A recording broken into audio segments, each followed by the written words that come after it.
What a blessing, what a privilege.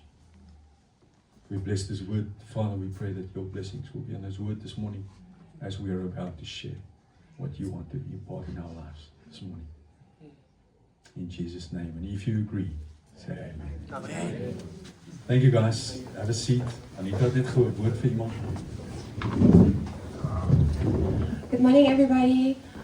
As we were singing that song, that the only name above all names is Jesus Christ. And he stands against everything that wants to harm us. I just experience in my heart there's somebody here today that is battling a worldly fight with somebody, and you feel you need to defend yourself. But I heard very loudly that the Lord say, your fruit speaks for you. But the name above all names is Jehovah Nissi. God is your banner. He's fighting for you. You can just keep quiet and pray.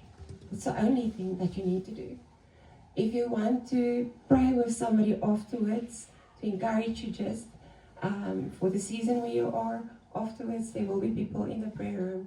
Please come out that somebody can pray with you. But the Lord is telling you to stay. He is your banner.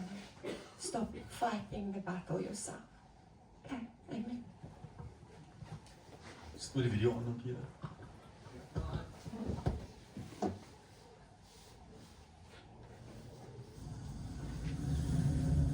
The hand of the Lord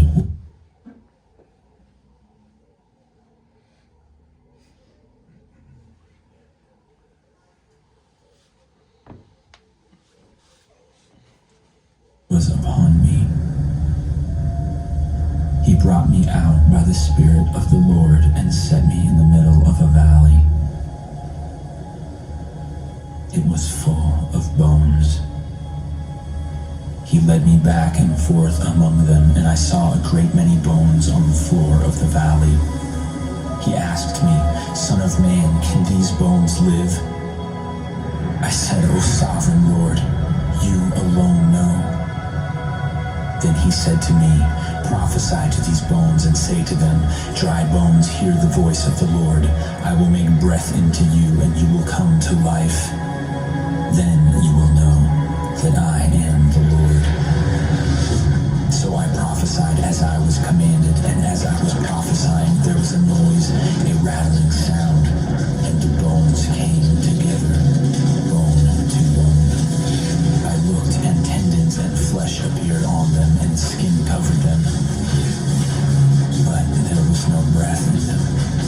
Then he said to me, prophesy to the breath, and say to it, come from the four winds, O breath, and breathe into these slain that they may live. So I prophesied as he commanded me, and breath entered them. They came to life and stood up on their feet, a vast army. So, I don't know who of you know this story in Ezekiel 37, but this is actually word that we just saw. And today I want to talk to you about a very important thing this morning, that there is power in prophecy. Wie weet dan al power is in prophecy? Who knows that there's power in the stuff that you say? Who know that there's power in the stuff that you don't say? Hey, julle jok, daar's geen krag daar nie. Vra my vas man. Jy wil ons voorsit. So, I'm excited for the word this morning, but before I start, I just want to welcome all the visitors. There's quite a few visitors this morning. Ons het mense uit PE uit, ek sê? Uit Kaap uit, Lionel, Deedrey, welkom. Is Sean's in-laws to be, future in-laws. Power of words. Yeah, power of words, prophecy.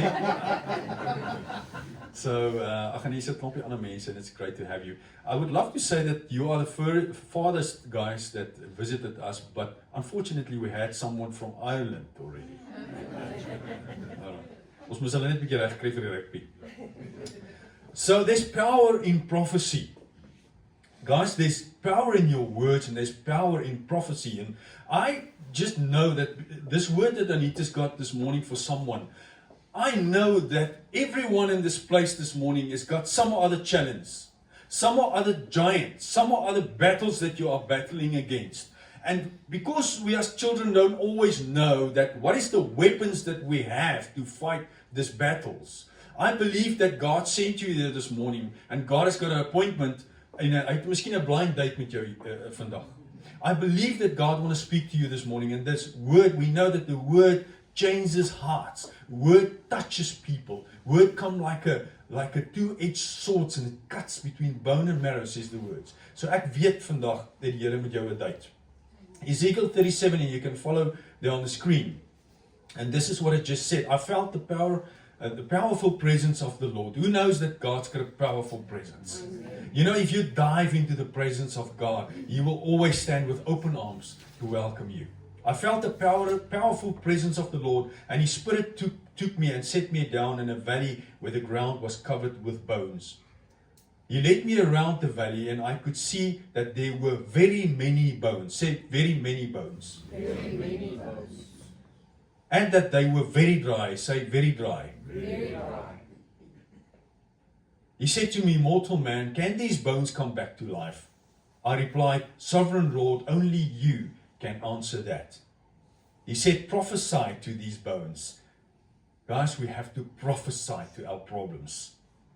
Tell these dry bones to listen to the word of the Lord, not to my words, to the word of the Lord. Tell them that I, the sovereign Lord, am saying to them, I am going to put breath into you and bring you back to life. I will give you sinews and muscles and cover you with skin. I will put breath into you and bring you back to life. Then you will know that I am the Lord. So I prophesied as I had been told. While I was speaking, I heard a rattling noise and the bones began to join together. While I watched, the bones were covered with sinews and muscles and then with skin, but there was no breath in the bodies. God said to me, mortal man, prophesy to the wind. Tell the wind that the sovereign Lord commands it to come from every direction to breathe into these dead bodies and to bring them back to life. So I prophesied as I had been told. Breath entered the bodies and they came to life and stood up. There were enough of them to form an army. Isn't that amazing? Isn't that an amazing word from God? So my theme today, power of prophecy. So Strong says prophecy is the active work of proclaiming a divine message.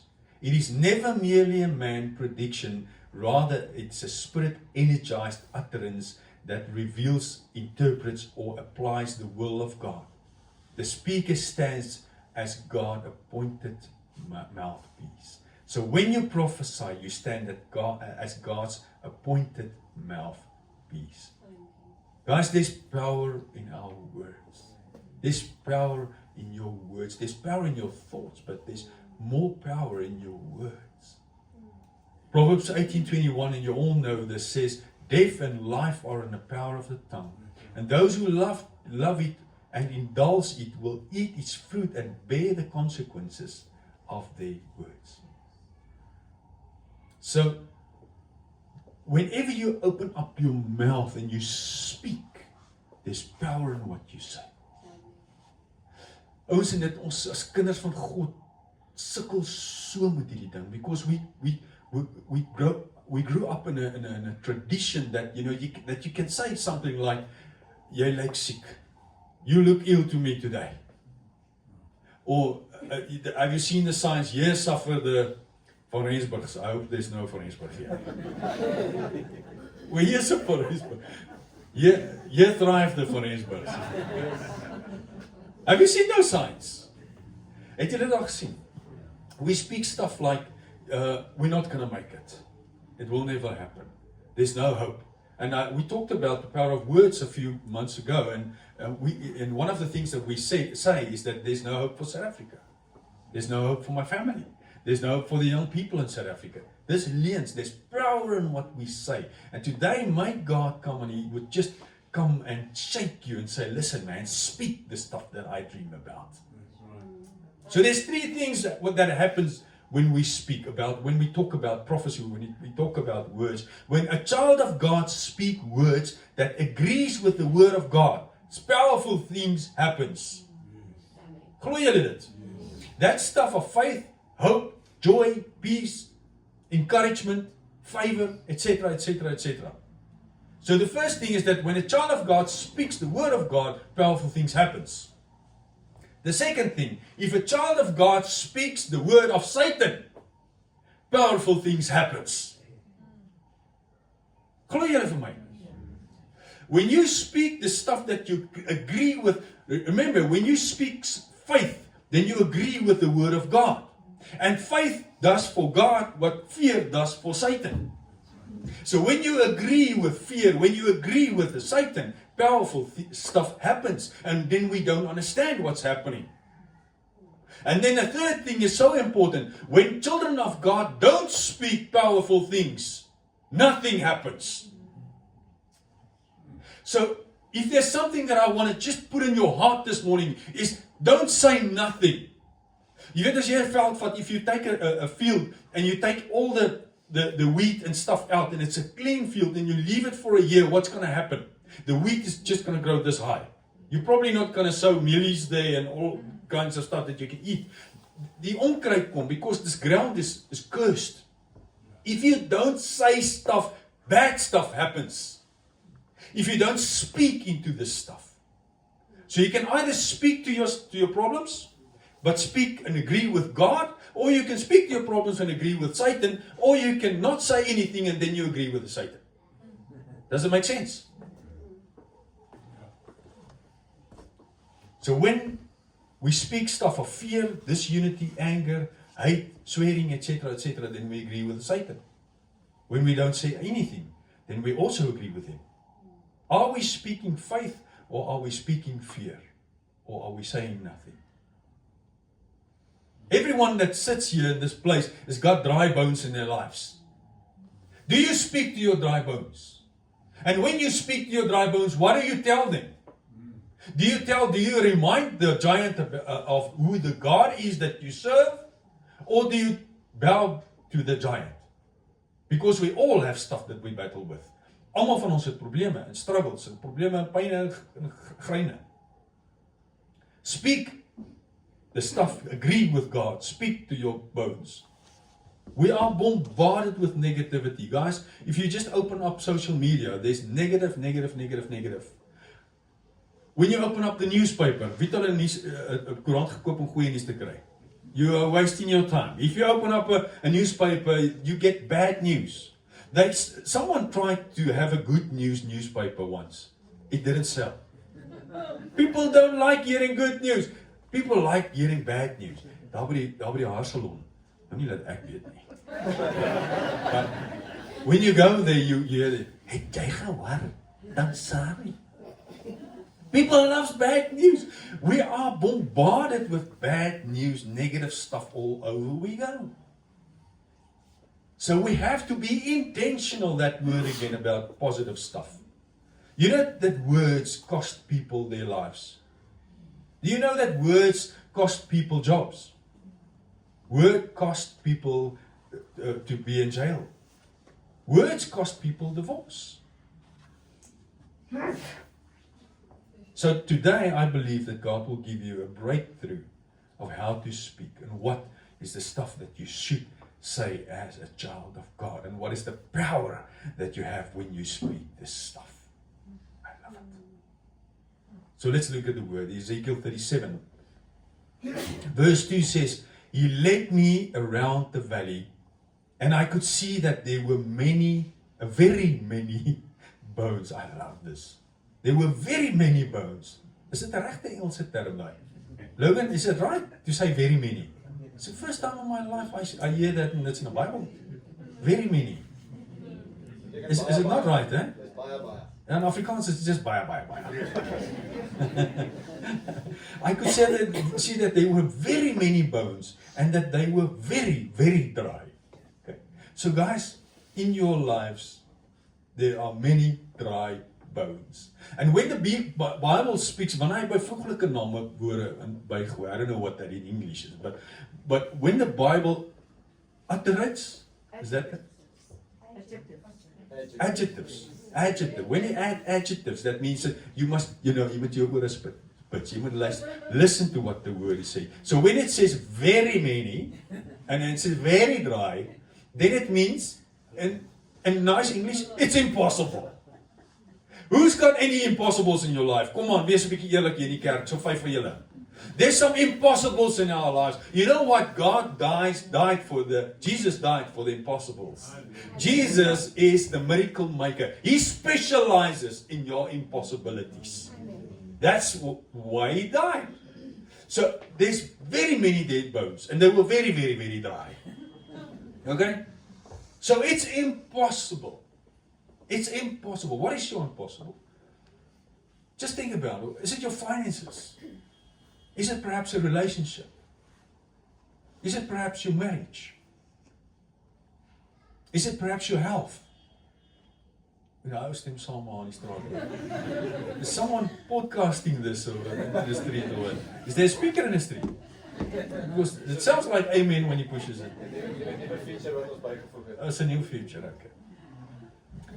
What is your impossible, guys? What is your impossible today? What is the stuff that you are trusting God for? Is it perhaps a job? Die jong mense daar bo aan die losie. Are you trusting God for a job? Are you trusting God for an increase? Are you trusting God for finances? Are you trusting God for a relationship? Are you trusting God for whatever it might be? What is your impossible? What is the dry bones in your life this morning? Because God wants to give you a strategy for that dry bones. You know, sometimes God takes us around stuff. And thank you, God, for that. Sometimes when there's trouble coming, God takes you around it, and then you just realize afterwards, amen, God protected me from that trouble. Am I right? But sometimes God takes you through it because He wants you to grow through it. Because He wants to teach you something. He wants to tell you what your authority is. He wants to tell you that He loves you. He wants to show you that without Him you are nothing. Zero. Zotch. With Him you are everything that He speaks over your life. So sometimes God intentionally takes you through stuff so that you can grow through it, so that you can come out better after it, so that you can have more authority, so that you can look a little bit more like Jesus. And you know what Jesus looked like? Just think about the picture on the cross. Everyone wants to get closer to the heart of God. Every Christian that I know wants to get closer to the heart of God. You know, the way there is through the grinding. And no one wants to go through the grinding. But God intentionally takes us through this grinding, through the things that we battle with, through the valley of the dry bones, so that you can see His hand working in your life. Sometimes God wants us to fight for what we have. Christians, God wants you to fight for the things that is rightfully yours. 1 Timothy 1:18 says, Timothy, my child, Paul talking to his spiritual son here, I entrust to you this command, which is in accordance with the words of prophecy spoken in the past about you. There were words spoken to you, Timothy. And now listen what he says. Use those words as a weapon in order to fight well. Who of you never, ever in your life got a prophecy? Who never received a prophecy from God? Nie sleg voel nie, ek was baie oud voor ek my eerste een gekry. So that means every one of you had a prophecy some other time. When was the last time you took it there off the shelf and said, God, this is what you said, God. Isn't this what you said, God? You know, sometimes there's stuff that God just reminds you of that happened many, many years ago. I was I think 26 years old when someone called me in a place like this. Someone called me and he said, "Jy verras met die kalkop, kom hier." And he said, "I've got a word for you." I said, "Gooi hom." And he said to me, "God is going to bless you with a 4x4. And I was dancing all the way back to my chair. I had to wait 20 years for that. And God knew I just had to be a little bit more clever and older and slower. So one day I heard this knock on the door, tick, tick, tick, and this guy, I never saw this guy, and he gave me some keys and he said, "I sent by God, there's your 4x4 standing outside." God's got a word for you. God's speaking so many words over you. Did you take that words? Stop vir jou 'n bietjie af nou en dan sê, "God, this is what your word says." Sometimes God wants you to fight for that. That's what Paul told Timothy. He said, "My spiritual son, sometimes you have to fight for the words that's been spoken over you. Fight for it. Fight for it." You can either speak words of fear or of faith or nothing. Guys, not saying anything is just as bad as saying negative stuff. Come on. When you speak the stuff that God spoke over your life and it agrees with God, can you just imagine the same God that spoke the world into existence, that said, "Let there be light," boom! "Let there be stars in heaven," boom! "Let there be a 4x4," boom! I didn't practice that. I mean, this is God. But I know that, you know what? Because we don't speak, doesn't the word say, I'm just thinking about that verse in the Bible that says, in Psalms 91 verse 11, it says, "I will give my angels charge to protect you." I guess when we get in heaven, we're going to get us some fat angels over there, sitting and eating Kentucky the whole day. And we're going to say, what's your problem? Why are you sitting here? No, you know what? I was appointed to this and that person, and he never gave me something to do. God says, "I will give my angels." So, why did you ask God? "God, won't your angels open this and open that door, or protect me from this and that and that?" And there's so many other things that God promises us, that the Word gives us, that the Word says that this is the promise that I have for you. Verse 3, He said to me, "Mortal man, can these bones come back to life?" You know, sometimes God have this argument with you and say, "Do you think it's possible for me?" So I want you just to imagine, we all agree that we all have dead bones somewhere. That we all have challenges and this giants. And can you just, I want you to imagine your troubles. Sit hom hier 'n bietjie hier voor jou volgende. Whatever it is, just put him there. When was the last time you told your troubles how big a God is that you serve? And I want you to understand that God is saying to you this morning, He's saying to you, "Do you think that I can bring this dead bones back to life? Do you think that I can save this situation? Do you think that I can save your finances? Do you think that I can save your marriage? Do you think that I can get you healed? Do you think that your problems and your challenges and your whatever is standing in front of you is bigger than God?" You know, David had the same challenge. Everyone saw the giant, but David saw God. Sometimes God brings the giant right into your face. And He tells you, "Look at your giant. Is your giant bigger than I am?" And we all agree that God is a lot bigger than any challenge that you can have on earth. But it's time that you start speaking that to your troubles. We have to tell our troubles how big the God is that we serve. En dan gooi ons 'n paar skrifte by. Abraham had the same challenge. I mean, can you just imagine? God gave him this promise. He had these promises, the prophecy that you will be a father of the nation. And then God says to him, "Go to the valley of dry bones. I want you to go and sacrifice your son." Abraham had this, he said, "God, but this is what you promised me." But he was faithful in doing what God sent him to do. Moses had the same challenge. God said, "Go lead the Israelites." And they were in this desert, and the people were starting, they were thirsty and they were hungry. And he said to God, but you promised, God. You gave me this prophecy, and you promised that therefore I can speak to this rock. I can hit this rock and it will pour out water. The impossible becomes possible when you mix it with your faith and with the word of God. When was the last time you told your problems, that you gave your problems some word, man? Come on, eat that. Moses had the same challenge. So had Paul. So had David. So had all God's people that are close to his heart, that we read about in the Bible. All the God people that we read about, they all had to stand and go through this valley and had to speak to their problems, had to give them the word of God, the prophecies that God gave them, so that they can get the end result. The disciples, Paul, all of them. And then I can add your name. And I can add my name to that.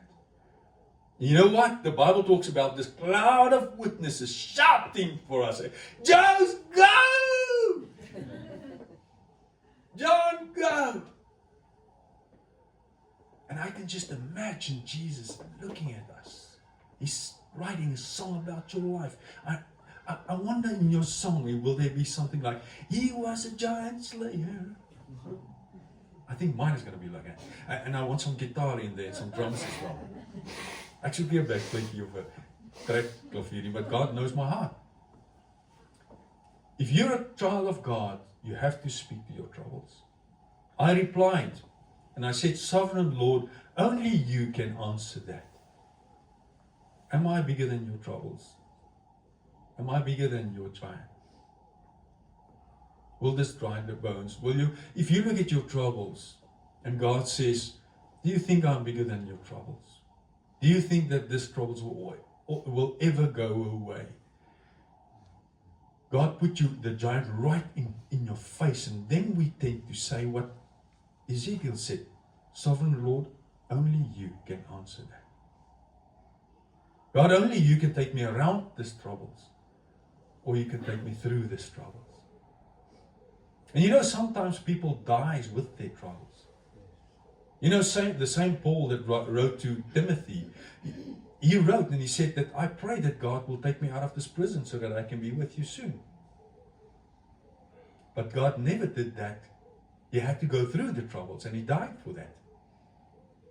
So sometimes you will die, but it's better to die with God than to die with the devil in fear.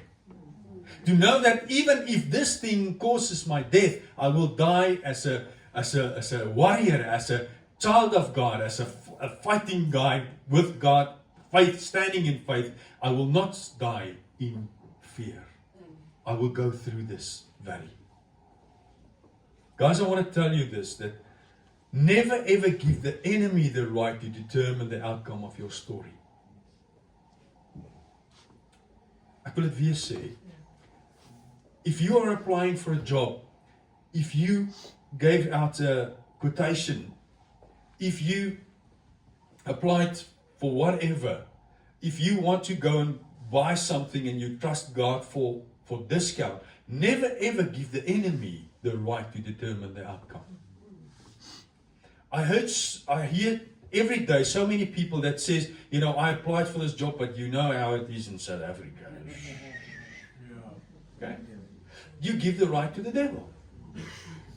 I gave out these quotations, 10 quotations to 20 companies, but oh man, if you don't bribe these guys, you give the right to the enemy.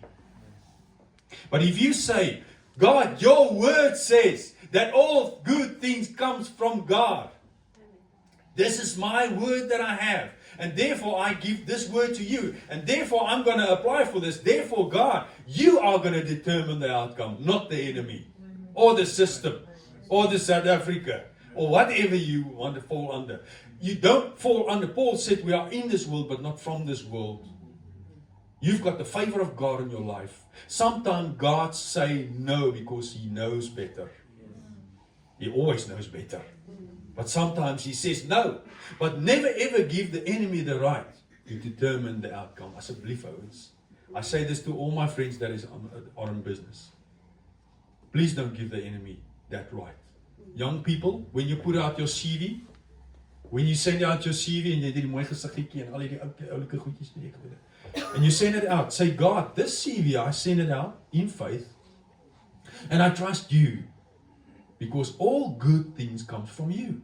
You open doors or you close doors. Not people. I'm not going to give people the right to determine the outcome. You determine the outcome. And if I don't get it, then I say, thank you, God. You've got something better for me. Something else for me. Do you know what God's will is for your life? How He feels about you? What does He think about you? What does He think about your giants, your problems, your challenges?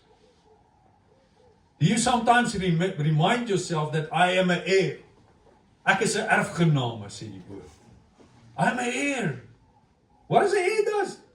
I mean, Sean and Simeon, I've got 2 sons, and they are my heirs.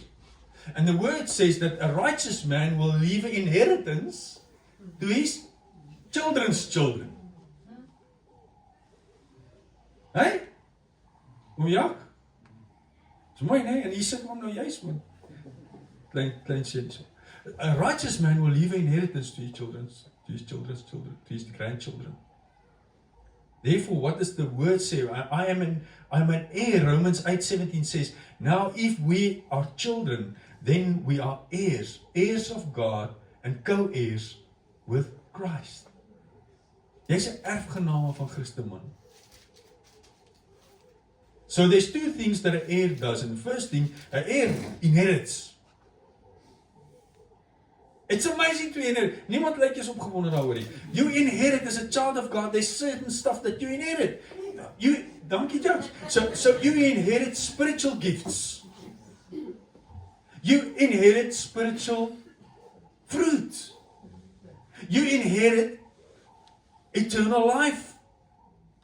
Dit beteken jy gaan nooit doodgaan nie. Forever and ever and ever. Weet jy hoe ver is dit? Dis baie lank. You are going to inherit eternal life. You inherited authority with Christ. Christ said, you can step on snakes and scorpions, man. Because that's the inheritance that I left you. I leave you favor with people, and I leave you favor with God. I don't leave you here on earth just as a niks nie. You are a child of God. You inherited a place with Him. Ephesians says that we are already sitting with Christ next to God on His right hand side because we are heirs of Christ, of God. But then also an heir is something that an heir sometimes have to do. The stuff that you don't inherit, sometimes you have to fight for the stuff that God want to give you. I remember my children, when we went somewhere when they were smaller, I said, as jy soet is, dan kry jy roomys na die tyd. And then afterwards, then when we just from church many times, so when we got out of church, they would say, Dad, where's my ice cream that you promised me? And they will not leave. Sometimes we as children of God, that's the kind of fights that we have to fight. We have to stand on the word of God. We have to remind our dad about the stuff that he promises us. God loves it when we are dependent on Him. The word actually says that blessed are those that are dependent upon God. He loves it when we are dependent upon Him. He loves it when we remind Him of His promises. Matthew 11:12 says, from the days of John the Baptist until now, the kingdom of heaven has been subjected to violence, and violent people have been raiding it. That means that the devil will try to steal and kill and destroy your inheritance. Come on, guys. This is word. The devil will try to steal the stuff that God promised you. He will try to kill the stuff that is supposed to be born out of that. He tried to destroy everything that God gives you. He's not satisfied only by stealing. We consist of a soul, a body, and a spirit. He's not. He wants to kill your body. You know that? He wants to steal your joy.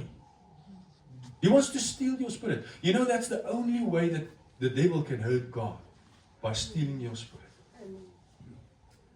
You thought about that? So he kills your body with sicknesses and illness. He steals your spirit if he can do that. That's the eternal, that's the person that's going to live with him for eternity. But he's not happy with that. He wants to destroy you. That's what the Bible says. That's why you should fight for your inheritance. Thank God for John 10:10, that second part that says, but I came so that you can have life and life in abundance. That's my promise for you. Life in abundance. Life in abundance. Abundance, abundance, abundance. That's God's heart. So sometimes we have to fight for that inheritance. 2 Corinthians 10:4 says, the weapons of our warfare are not physical weapons of flesh and blood. Our weapons are divinely powerful and destructive destruction for fortress. Let me read that again. Our weapons are divinely powerful for the destruction of fortresses. The weapons that we have can destruct fortresses. Jy kan mure afbreek met jou mond, met jou tong. When you speak, when you agree with the word of God about your life, then you destruct fortresses.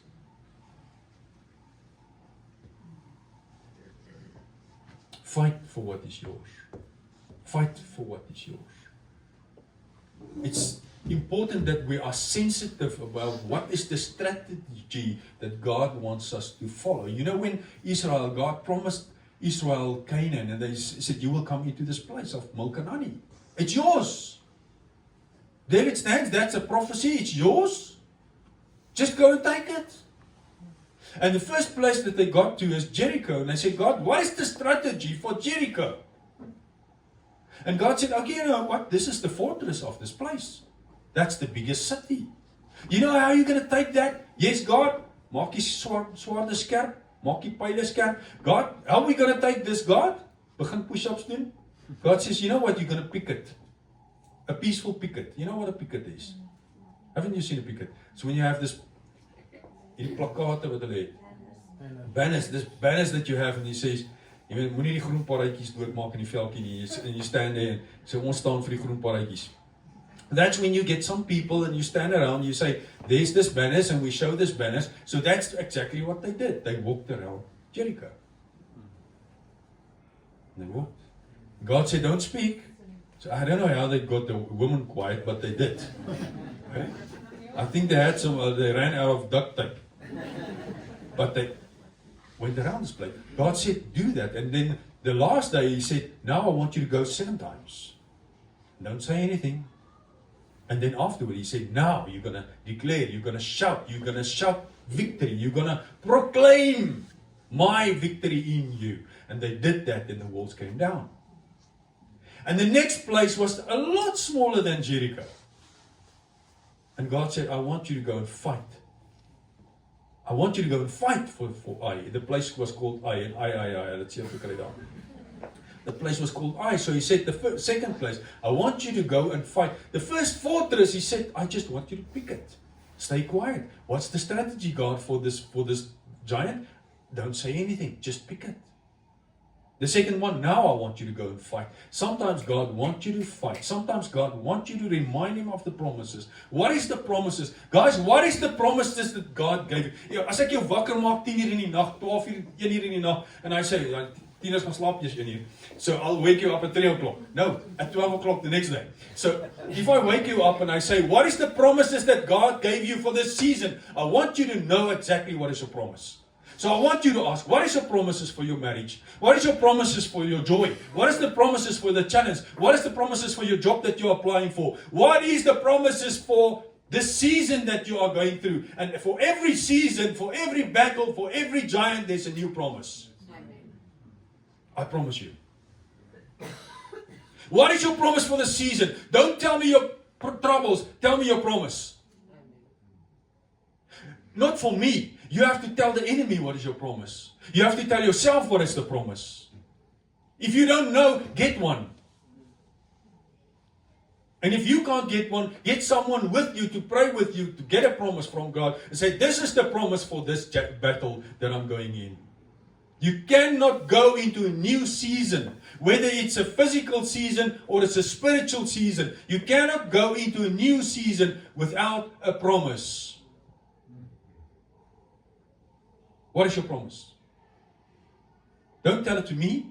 God says you need to fight. How do you fight? Not with the weapons of war, with the weapons of spiritual war. The weapons, the Word of God that agrees with what God thinks about you, what He thinks about your battles, what He thinks about your life, and you know how He feels about you.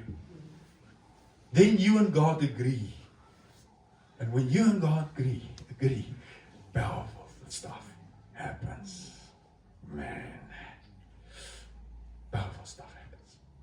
I bought a business some years ago, and me and my family learned this. We bled for this. And when I bought a new business, I said, okay, God, a new business, a new promise. And He gave me a promise. And I drove to this place, it was in Paris actually, so I drove to this business every day from Sasolburg, and there was this, I call it Bidbult. I don't know what that in English is. Okay, but nevertheless, there was this place, Prayhill. Yeah. So this place where I prayed. So just before you go into Paris, there's this hill. So every day I stopped there and I got out of the car. And I walked around the car and I started proclaiming the word that God gave me for that business. And I started saying, God, I call in business from the north and the south and the east and the west. And then I started calling the towns out. I call them from Heilbron, from Koppies, from Vicksburg. No, Vicksburg is a bit far. Volkville. But Lord, wherever I call them, from Sasolburg, I call in those businesses. And then I started repeating the words, the scripture, the swords that God gave me for that business. I tell you, the first month or what, the business didn't do well at all. I bought a bankrupt business. And I think I made it more bankrupt the first few weeks or what. But then something started happening. People started walking in and said, hey, ek is van Heilbron. Het jy tyres? And people started walking from all over.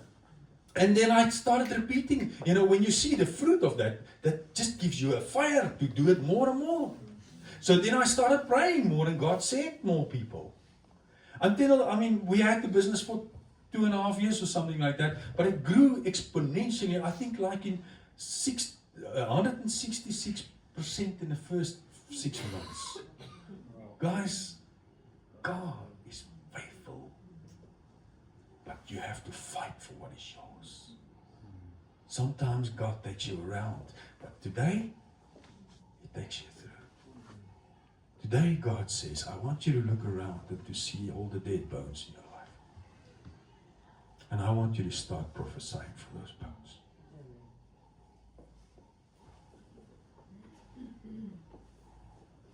Fight for what is yours. I remember some years ago, I had this job and there was no promotion.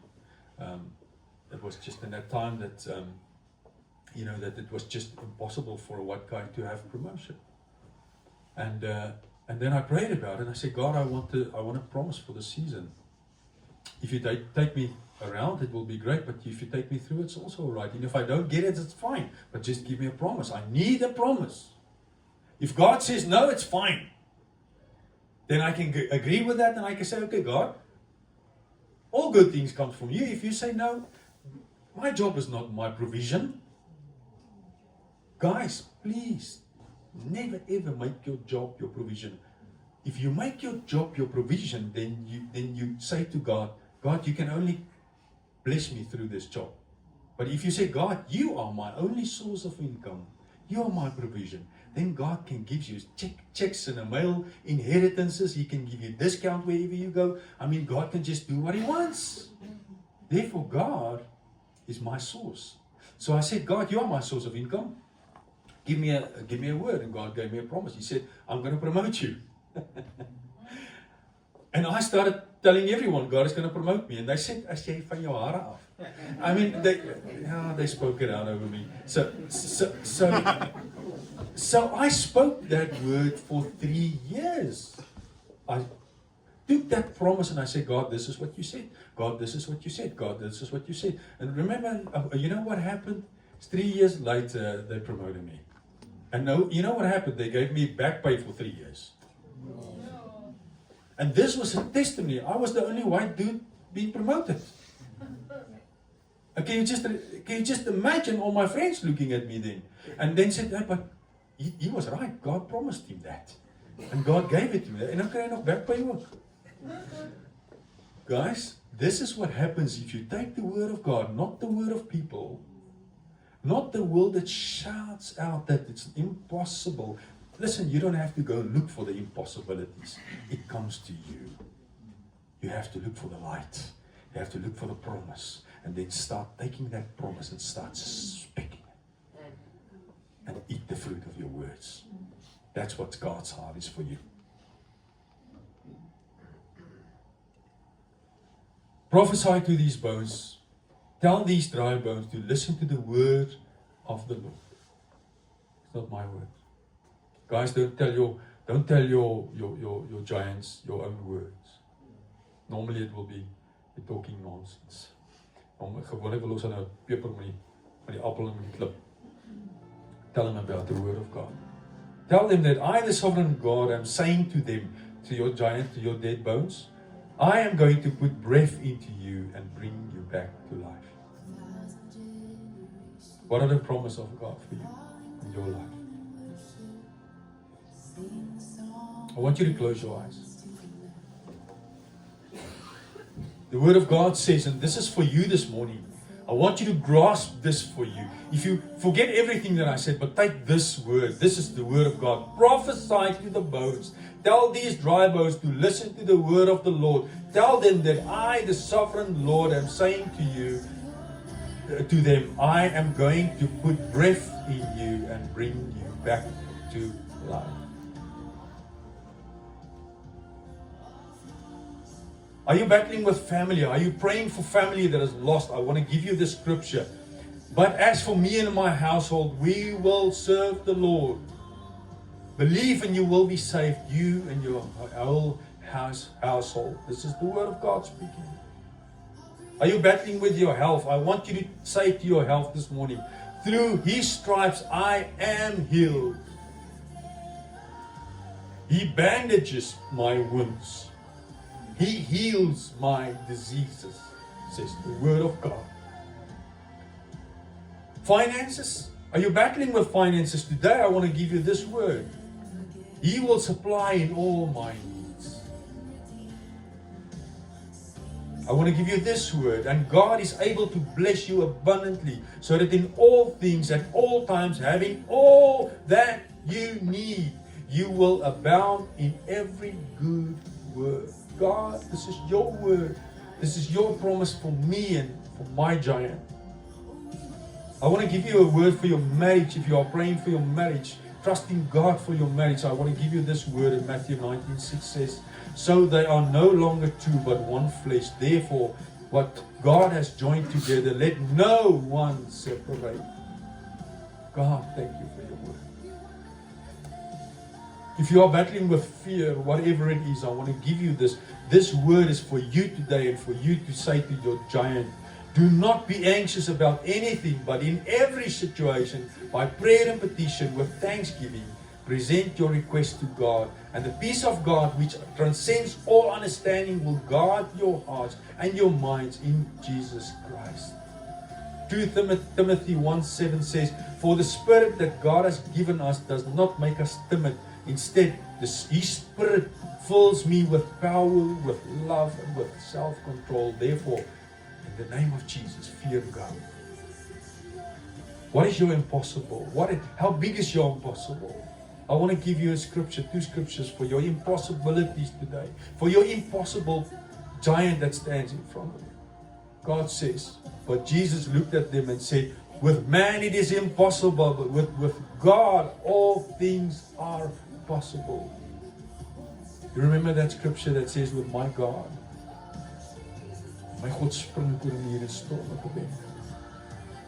Another scripture, I will make a way in the wilderness and rivers in the desert. What is your impossibles? I will make a way in the wilderness. I will make rivers in the desert, says God. I will make dry bones come to life, says God. While your eyes are closed, I want us to close with this. Why does God allow us to enter into battles? And then verse 6 says it so beautiful. Then you will know that I am the Lord. When you slain your giant, when the dead bones comes to life, when I breathe my breath into them, when you see the fruit of the words that I put in you, the dreams that I dream about you, the stuff that I put in your heart, then you will know that I am the Lord. And you will be my testimony to a broken world. I want you this morning, as your eyes are closed, I want you to just listen to this.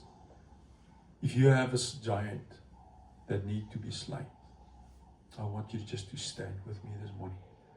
We just want to proclaim the name of Jesus over that giant. Won't you stand with me? Lord, every person that stands here, I want to ask you, Father, in this moment to bring this giant, like you did with David, to come and stand right in front of them this morning. And this giant is jumping up and down, and this giant is swearing at God and saying that I am like a grasshopper. But this morning I want to look my giant in the eyes and I want to say, giant, there's a name above all names. There's a king above all kings. There's a giant slayer in my heart. There's someone that dreams about me, that sings songs about me, one that made me, that created me, that filled me, that he called me, he filled me with his spirit, and God is sending me. And therefore, giant, I tell you, in the name of Jesus, you will bow to the name of all names, Jesus Christ of Nazareth. In Jesus' name, in Jesus' name, in Jesus' name. And now I want to prophesy the word of God over you this morning with a priestly blessing. And I want you to receive this in the name of Jesus. The Lord bless you and keep you. The Lord make his face shine upon you and be gracious to you. The Lord lift up his countenance upon you. The Lord gives you peace. Receive that peace in the name of Jesus. And if you agree, say amen. Amen. Thank you so much, guys. Can we give God a hand? God is great, and I know that he touched heart this morning. I want to ask you, if you need prayer, please, we will have someone here in the prayer room behind me that would love to pray with you. Please don't just run off if you have a need for prayer. And then second of all,